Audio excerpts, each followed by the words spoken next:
Assalomu alaykum, hurmatli broker. Bu videoda sizlar bilan koddan tortib orderda post qilguncha bo'lgan protsessni ko'rib chiqamiz. Xo'p, давайте bitta koddan orderga ko'chirishdan boshlaymiz. Xo'p, bizda kod bor. Los Anjelesdan Nyu-Yorkga hamma kontakt ma'lumotlari bor, mashinalari bor. Yozishganmiz, tak, допустим, klient rozi. Okey, nima qilamiz? Birinchi o'rinda convert to order qolamiz. Уже bu orderga o'tdi.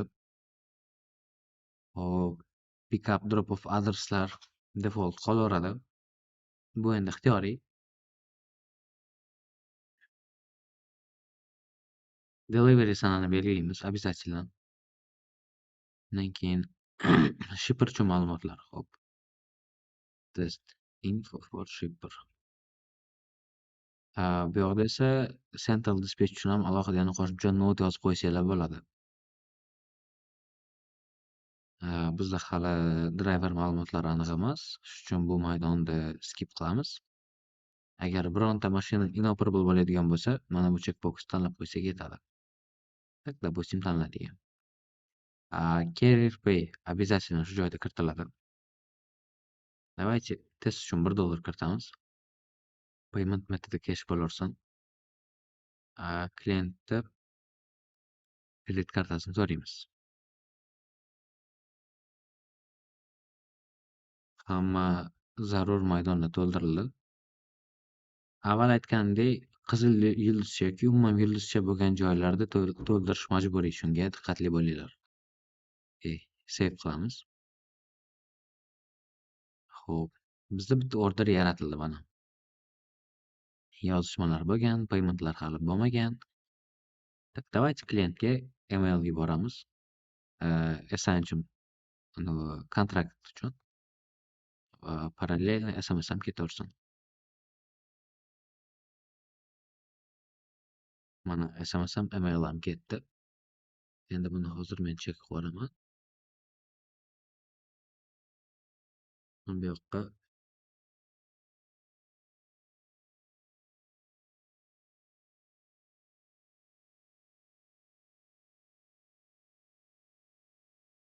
klientga mana kelgan SMS ko'rinishligi.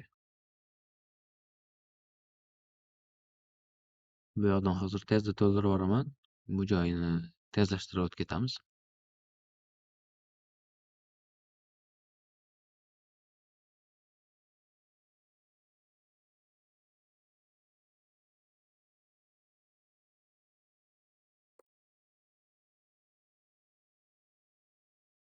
Xo'p, klient orderni book qildi.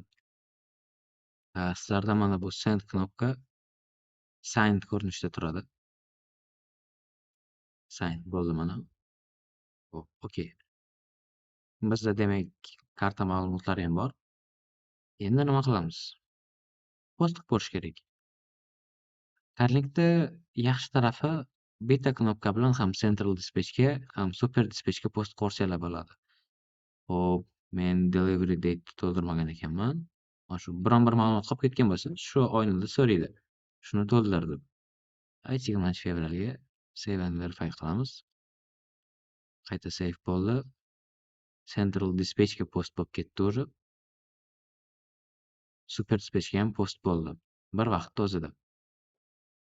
Mana 616 UF bilan tugagan. Post ordersda turadi. Mana xuddi o'sha boyagi. Endi hozir bitta buni offer yuborishligini so'raymiz. Bizga ko'rishinglar mumkin, mana Carlinkdan post qilgan loadimiz mana super dispatchda load boardda turibdi. 616 UF bilan tugagan. Hammasi biz kiritgan ma'lumotlar. Qisqasi Carlinkdan chiqib o'tirishlik kerak emas. Просто ma'lumotlarni ko'rsatib ketyapman buni. Nima ma'lumotlar kiritilgan bo'lsa, hammasi to'g'ri chiqib ketadi mana. Biz kiritgan kontakt dannalar, mashinalar, ularda typelari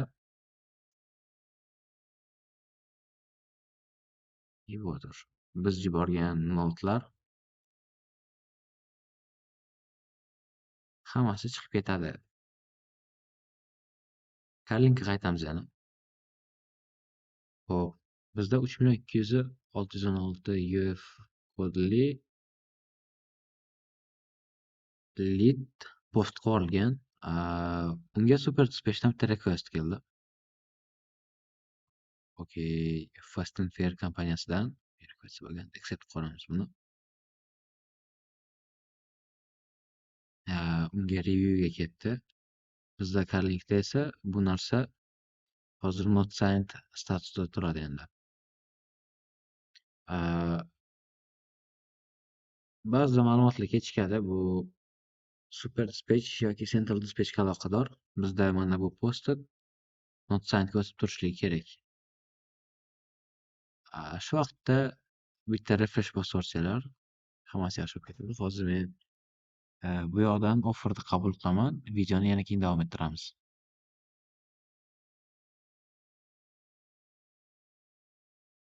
Xo'p, ma'lumot o'rnida yana bitta narsa. Doim Super Dispatchga kirib kelgan requestlarni tekshirish kerakmi degan narsa. Yo'q. Bizda Telegram bot bor. Gruppalarga qo'shib beramiz. U qanday ishlaydi? Gruppada misol uchun meni tag qilyapti. Men post qilib yuborgan orderga olib ketmoqchi bo'lgan carrier chiqdi. Fast and Fair kompaniyasi mana misol uchun.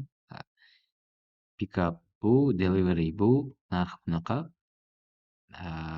Telefon raqamlari va ular TJML.